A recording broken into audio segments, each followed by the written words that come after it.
नमस्कार। आज हम मुंशी प्रेमचंद की एक ऐसी कहानी की पड़ताल करने जा रहे हैं जो शायद आपको कुछ दिनों तक सोने ना दे। कहानी का नाम है कफन। हम्म।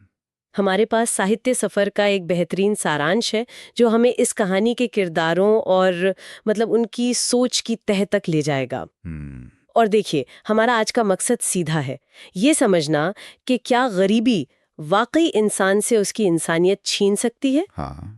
क्या घीसू और माधव जो कहानी के मुख्य किरदार हैं, वो पैदाइशी तौर पर ही बुरे और आलसी हैं, या वो एक ऐसे समाज की पैदाइश है जो इंसान को इस हद तक गिरा देता है।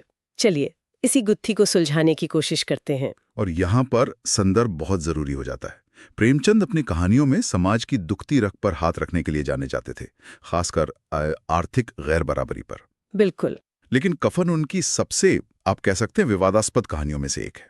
इसकी वजह यह है कि ये कहानी पाठक को कोई आसान जवाब नहीं देती, बल्कि उसके मुंह पर एक बहुत ही असहज कर देने वाला सवाल फेंकती है। ये बात तो सही है, कहानी आपको आराम से बैठने नहीं देती।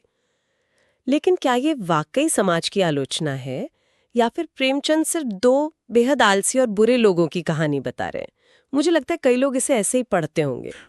हो सकता है। चलिए कहानी में उतरकर ही देखते हैं। तो कहानी का पहला हिस्सा हमें सीधे उस माहौल में ले जाता है जहां ये सब हो रहा है। सोचिए, एक टूटी फूटी झोपड़ी है, बाहर एक भुजा हुआ अलाव, और उसके सामने बाप बेटा घीसू और माधव चुपचाप बैठे हैं। हाँ बिल्कुल, और अंदर माधव की पत्नी बुधिया प्रसव पीड़ा से चिल्ला रही है। उसकी आवाजें दिल चीर देने वाली हैं। लेकिन उन दोनों पर जैसे कोई असर ही नहीं हो रहा। कोई असर नहीं। उनकी बातचीत सुनकर तो और भी हैरानी होती है। घीसू कहता है, मालूम होता है बचेगी नहीं, सारा दिन तड़पते हो गया, जा देख तो आ। और माधव का जवाब तो उससे भी ज्यादा चौंकाने वाला है। हाँ, वो चिढ़कर कहता है, मरना ही है तो जल्दी मर क्यों नहीं जाती, देखकर क्या करूं। कोई संवेदना नहीं, कुछ नहीं। लेकिन इसके पीछे की जो वजह है, वो सुनकर तो दिमाग सुन हो जाता है। हमें पता चलता है कि वो अंदर इसलिए नहीं जा रहे थे क्योंकि अलाव में आलू भून रहे थे, और उन्हें डर था कि अगर एक अंदर गया तो दूसरा सारे आलू खा जाएगा। क्या आप सच में आलू के लिए? और यही प्रेमचंद कहानी की नींव रखते हैं। यहाँ जो दिलचस्प बात है वो ये कि ये सिर्फ आलस्य या कामचोरी नहीं है, ये उससे कहीं ज्यादा गहरी चीज है। ये गरीबी से पैदा हुई एक ठंडी, बेदर्द संवेदनहीनता है। एक मरती हुई औरत की चीखों से ज्यादा जरूरी उन भुने हुए आलुओं की फिक्र है। सही बात है। ये दिखाता है कि जब भूख और अभाव हद से गुजर जाते हैं तो वो इंसान के अंदर से रिश्ते, भावनाएं, जिम्मेदारी जैसे हर एहसास को निचोड़कर बाहर फेंक देते हैं। लेकिन क्या भूख इंसान को इतना गिरा सकती है? अपनी ही पत्नी, अपनी बहू के लिए कोई भावना ही नहीं बची, ये यकीन करना थोड़ा मुश्किल लगता है। प्रेमचंद का तर्क यही है। वो ये नहीं कह रहे हैं कि ये लोग अच्छे हैं, वो ये दिखा रहे हैं कि एक समाज जो अपने सदस्यों को पेट भरने का साधन भी नहीं दे सकता, वो उनसे नैतिकता और संवेदनाओं की उम्मीद किस मुंह से रख सकता है। ये किरदार इसी सड़े हुए सिस्टम का नतीजा है। उनकी इंसानियत भूख की आग में जलकर राख हो चुकी है। वाह, भूख इंसानियत पर इतनी हावी हो सकती है कि एक भुना हुआ आलू एक मरती हुई औरत से ज्यादा कीमती हो जाए। बिल्कुल। ये तो सिर्फ शुरुआत है। कहानी आगे चलकर और भी ज्यादा असहज करने वाले सवाल खड़े करती है, खासकर जब बुधिया की मौत हो जाती है। तो जो होना था वही हुआ।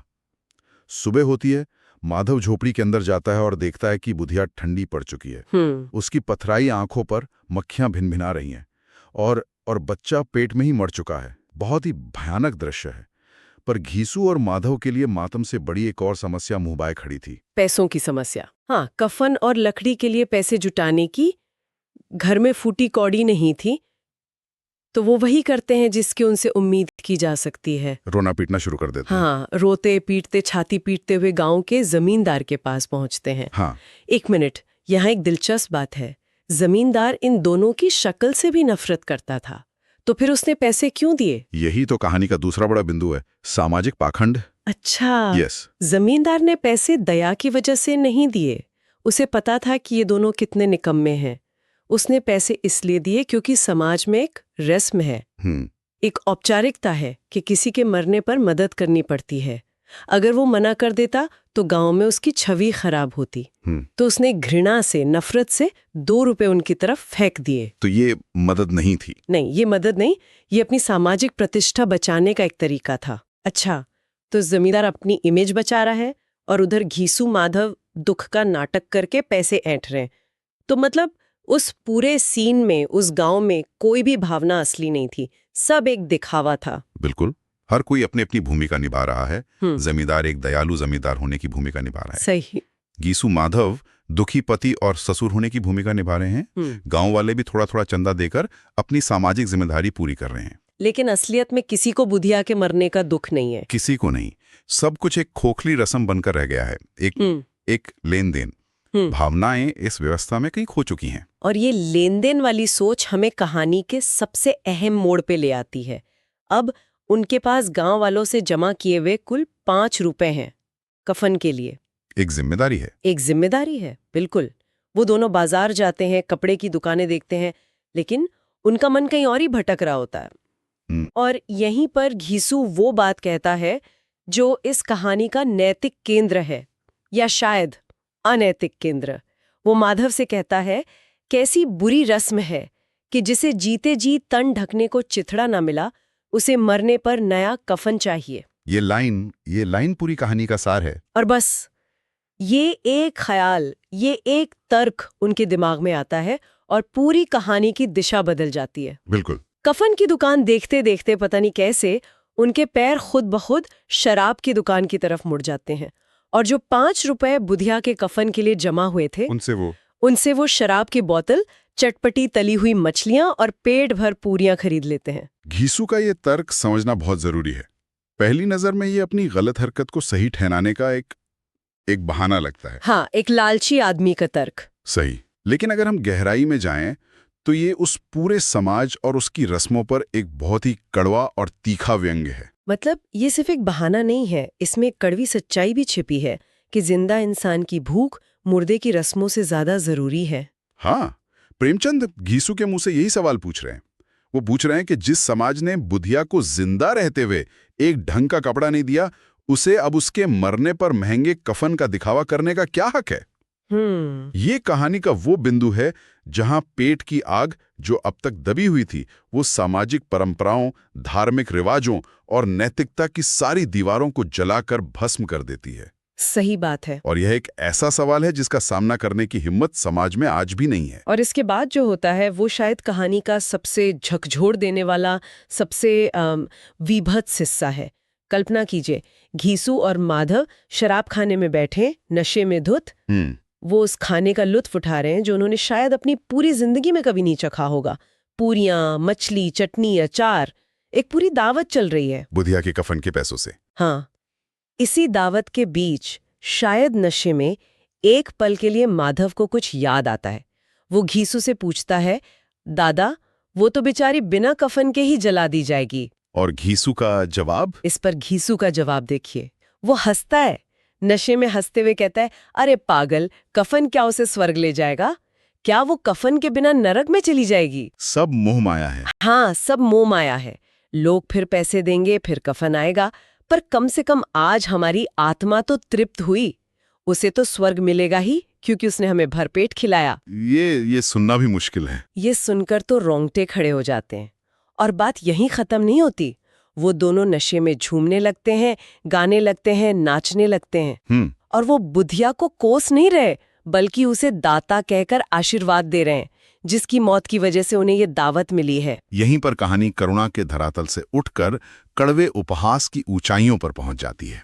ये उनकी नैतिक गिरावट की पराकाष्ठा है। बिल्कुल। सोचिए, एक औरत जिसने उनकी सेवा करते करते अपनी जान दे दी, वो उनके लिए अब कोई रिश्तेदार नहीं, बल्कि एक दाता है, एक बेनिफैक्टर। हाँ, जिसकी लाश उनके पेट भरने का जरिया बनी। ये क्या है? ये तो पागलपन की हद है। वो अपनी ही बहू की मौत का जश्न मना रहे हैं। इसे कैसे समझा जाए? इसे ऐसे समझिए कि ये सिर्फ 2 व्यक्तियों का पतन नहीं है, ये उस पूरी सामाजिक और आर्थिक व्यवस्था का पतन है। अच्छा। जो इंसानों को भूखा और लाचार रखकर उन्हें जानवर बनने पर मजबूर कर देती है। जब सिस्टम किसी को जीने के न्यूनतम साधन भी नहीं देता, तो वो इंसानियत के सारे मायने खो देता है। कहानी का अंत बहुत प्रतीकात्मक है। दोनों नशे में चूर होकर वहीं फर्श पर बेसूद, संवेदनहीन और मृतप्राय होकर गिर पड़ते हैं। मृतप्राय? हाँ, वो शारीरिक रूप से जिंदा हैं, लेकिन नैतिक और भावनात्मक रूप से वो बुद्धिया के साथ ही मर चुके हैं। तो अगर हम आज की इस पड़ताल को समेटें तो हमने घीसू और माधव के सफर को देखा। एक ऐसा सफर जो एक मरती हुई औरत के प्रति बेपरवाही से शुरू होता है और उसकी मौत पर मनाए जाने वाले एक अजीब विभत्स जश्न पर खत्म होता है। ये एक ऐसी कहानी है जो मन में बैठ जाती है और परेशान करती रहती है। बिल्कुल। और यहाँ सबसे बड़ा सवाल उठता है, क्या घीसू और माधव राक्षस थे या उन्हें राक्षस बनाया गया? सही। प्रेमचंद हमें सोचने पर मजबूर करते हैं कि जब सिस्टम ही किसी इंसान को जानवर की तरह जीने पर मजबूर कर दे तो क्या हमें उससे इंसानों जैसी नैतिकता की उम्मीद करनी चाहिए? ये कहानी उन दोनों की व्यक्तिगत विफलता से कहीं ज्यादा हम सब के समाज की सामूहिक विफलता की कहानी है। और इसी के साथ हम एक अंतिम विचार के साथ इस बातचीत को समाप्त करना चाहेंगे। कहानी के अंत में जब घीसू और माधव बुधिया को दाता कहकर आशीर्वाद देते हैं तो वो क्या है? क्या ये सिर्फ उनकी संवेदनहीनता और क्रूरता की हद है या उस समाज के मुंह पर एक जोरदार तमाचा है जिसने अपने ही लोगों को इस हाल में पहुंचा दिया कि एक लाश उनके लिए पेट भरने का जरिया एक दाता बन गई? सोचने वाली बात है।